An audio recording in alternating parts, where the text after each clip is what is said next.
Hey, everybody, welcome to Santa Barbara Talks with Josh Molina. If you're new to this podcast, please hit subscribe on YouTube and also visit santabarbaratalks.com.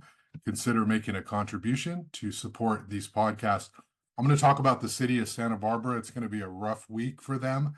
First, I want to talk about this half-cent sales tax that they are proposing, and they're talking about this week. They want to put it on the November ballot. I'm going to read to you what the proposed ballot language is and just talk about it briefly. Here goes. This is a half-cent sales tax increase, and it proposes, according to the draft ballot language, shall the measure maintaining 911 emergency fire paramedic police response, keeping neighborhood fire stations open, improving housing affordability, addressing homelessness, keeping public areas, parks safe, clean, maintaining library services, stormwater protection, improving natural disaster preparedness, retaining local businesses, jobs, and or general government use by establishing a half-cent sales tax, providing approximately 15.6 million annually until ended by voters, requiring audits, public spending disclosure, all funds used locally be adopted. That's what they're framing this half-cent sales tax on. And I have to just sort of wonder, what are they doing now? How are they paying for all this stuff now if they need a half-cent sales tax to continue these things? This is the problem with the city of Santa Barbara right now, is that they are experiencing a huge transition in leadership, in department leadership and personnel. There's a lot of new people. And so we're seeing these sort of cookie cutter, easy, reflexive responses to complex, complicated situations. And so the city wants to put on the November ballot a half-cent sales tax increase to, I mean, I guess if they can convince voters that it's going to do all of this, I guess, a lot of people would vote for it. But the question is, are you saying that without this increase, you're not going to be able to maintain these services? That's ridiculous. Okay. This is a very misleading ballot language that they're putting out there, because it implies that the city won't be able to do all of these things. The city is essentially struggling in its general fund, and that's a problem. That's an issue for them. And so they're trying to figure out all these different ways. It's an election year. Okay. This is not a good idea in an election year, because this is going to force people to take sides. This is going to create good guys and bad guys and villains and protagonists on the ballot in November at a time when people are running for city council. And so it's not good timing to try to propose this, on top of the fact that also this week they are proposing to increase downtown parking fees dramatically. Basically, the end of free 90-minute or 75-minute free parking downtown with pay by plate, where essentially you see this in the big cities. They want to charge you after 15 minutes, and you've got to input your license plate into an app, and then you can stay there as long as you want, as long as you keep paying. So they're asking constituents, residents to support this. The council's going to vote on this. This is also happening this week at a time when they're talking about budget discussion. So what is the city of Santa Barbara thinking here in terms of solving their problems? They want to ask voters to increase a half-cent sales tax. They also want to say, hey, we're going to charge you to park downtown. Where is the creativity? And also, just where is the political sort of nuanced intelligence from the department heads, from the staff, putting this out there for this council elected through district elections that is very fractured, that some of them are running for office themselves, and they have trouble figuring things out every Tuesday, much less navigating these complex proposals during an election year. So that's what they are talking about this week for budget discussions. The parking situation is almost laughable, because in 2020, the city decided to close, it's like 8 blocks of State Street to vehicles. And now they're saying that parking revenue has dropped off in the city lots, in the garages. People are parking. They're basically, fewer people are traveling downtown and fewer people are parking.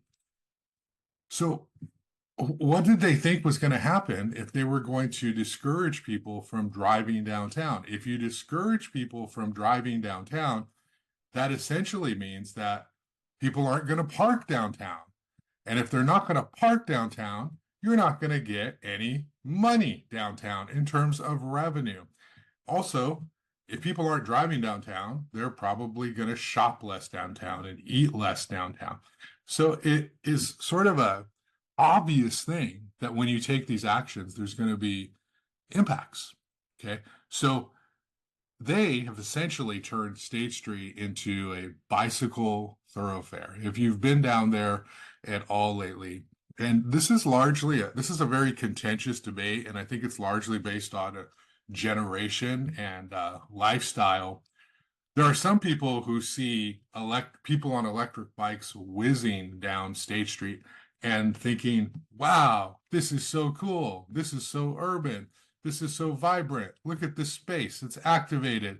Look at how cool. Look at these young people, healthy people on bikes whizzing down the street to get to the beach. This is incredible. There's a lot of people who feel that way. Okay. Those people aren't looking to their left or to their right, because to the left and to the right are empty storefronts. Okay. It's undeniable.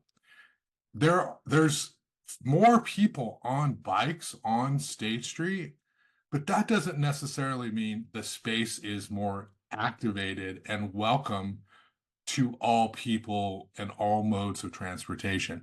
There aren't a lot of people walking in the street anymore because the city put in bike lanes. So this basically means bicyclists can ride fast down the middle of the street and people are back on the sidewalk. So I don't know. You can look up the definition of promenade, but I don't think it's a promenade, because a promenade to me means people walking. It does not mean people on bicycles, on e-bikes, by the way, going downhill and basically just whizzing down the street.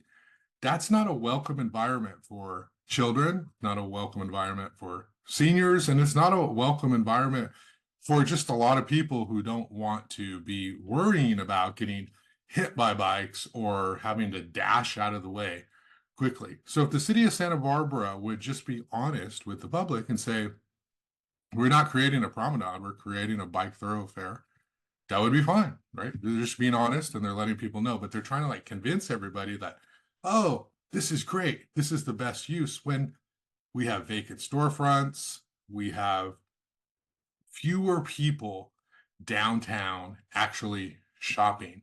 And last week, there was a big economic forecast discussion. And basically, what they talked about, Rick Caruso was the keynote speaker, and they had the UCSB Economic Forecast Project speaker there, Peter Rupert, and a whole bunch of individuals talking, Gene Deering, about this, these economic issues. And what they said was that the 900 block of State Street has the most vacant storefronts, and the 500 block has the fewest, because that's what has the most restaurants. Okay.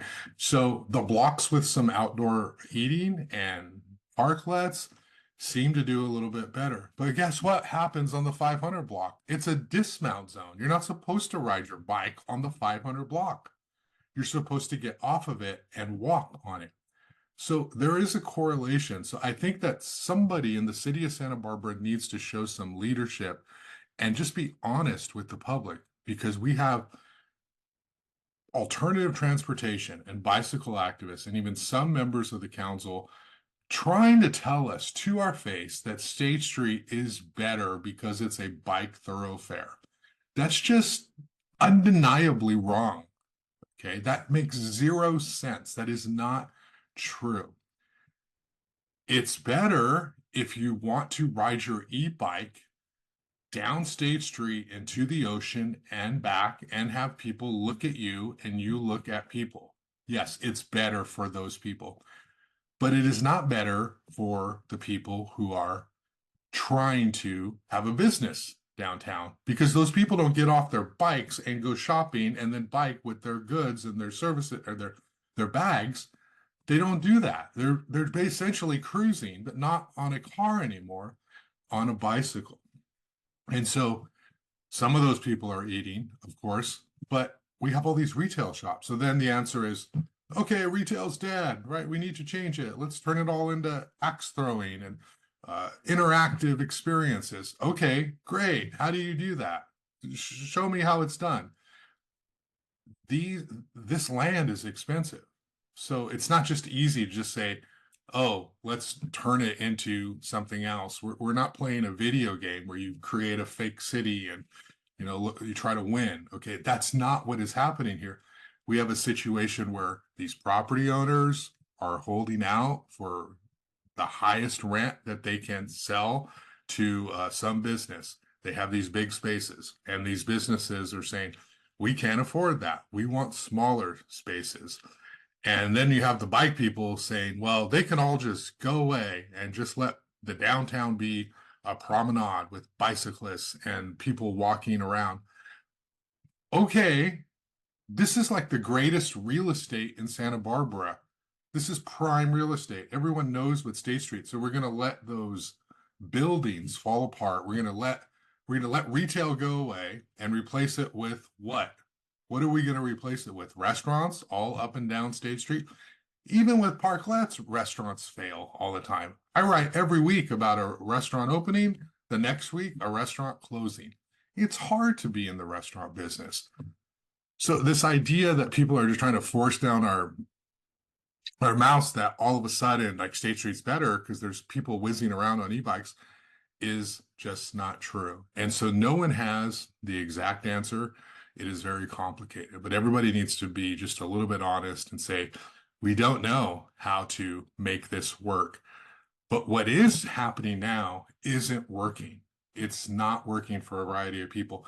And the bike people, the alternative transportation people, the activists, they need to actually listen to the business people. They need to listen to the property owners, the real estate brokers, the economists. Like, they actually have information that is useful, and it's not all this ideology debate about cars versus bikes. That's overly simplistic. And if you're one of these people who hates cars and is like, yeah, charge them more to park downtown, more bikes, like, you don't understand economics, because it's not that simple of an equation.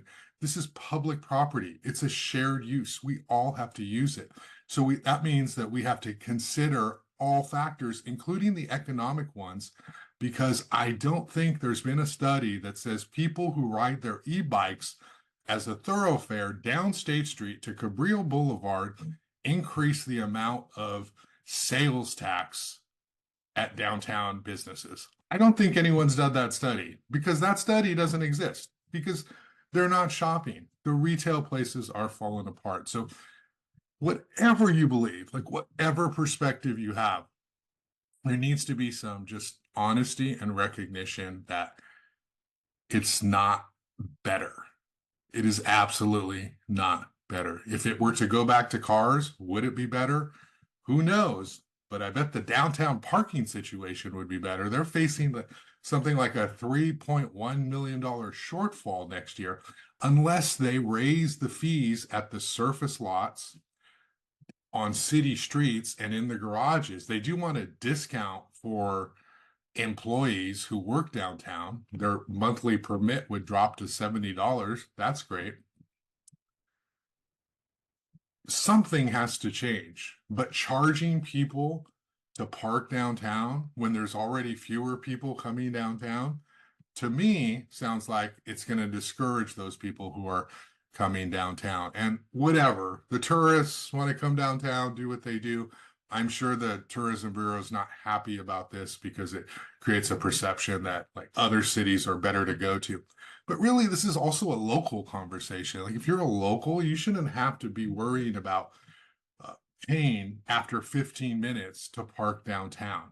And not everybody can just hop on an e-bike, because not everybody is in that stage of life where their only responsibility is how they're going to blow their Saturday by recreating outdoors and, just be sort of breezy and free-willed and celebrate, the reduction of emissions downtown. That's not what people do everywhere. Like, people have lives and they have to move around and they have to go places and they have to use their cars, and sometimes they have to park downtown too and not have to pay astronomical amounts if they're there a few hours, just because the city can't figure out what works for everybody. Okay.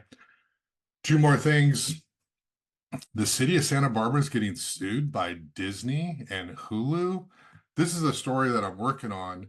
Essentially, the city started a charge of video utility users tax on streaming services. And apparently Disney and Hulu, well, I guess they're owned by they're all the same company, is saying this is illegal. You shouldn't be charging for this because the utility users tax should not be for streaming services. It should be for cable services. And so now they're suing them because they want this utility users tax that they had been billing them for. They want it back. And the city, as I understand it, well, they're in court and they're going to figure it all out. But, what is going on with that? I'm going to be reporting on that. But, that's an issue that's gotten a little bit of national attention as well. Finally, I have a podcast with Wendy Santamaria, who's running for Santa Barbara City Council in District 1. She's taken on incumbent Alejandra Gutierrez. This is going to be a dynamic battle between strong candidates. We also have Jet Black Merritt's, who's also running for that district seat. She's been on Santa Barbara Talks as well. So you've got Jet Black Merritt's, you've got Wendy Santamaria. Both of them are unhappy with the service of incumbent Alejandra Gutierrez, and they say it's time for a change. And they're pretty strong in their criticisms of her. Council member Gutierrez, I believe, will be on the show eventually to offer her perspective as well. So that's it. That's this week. We'll talk soon. Please hit subscribe on YouTube and visit SantaBarbaraTalks.com. Have a great day. Thank you.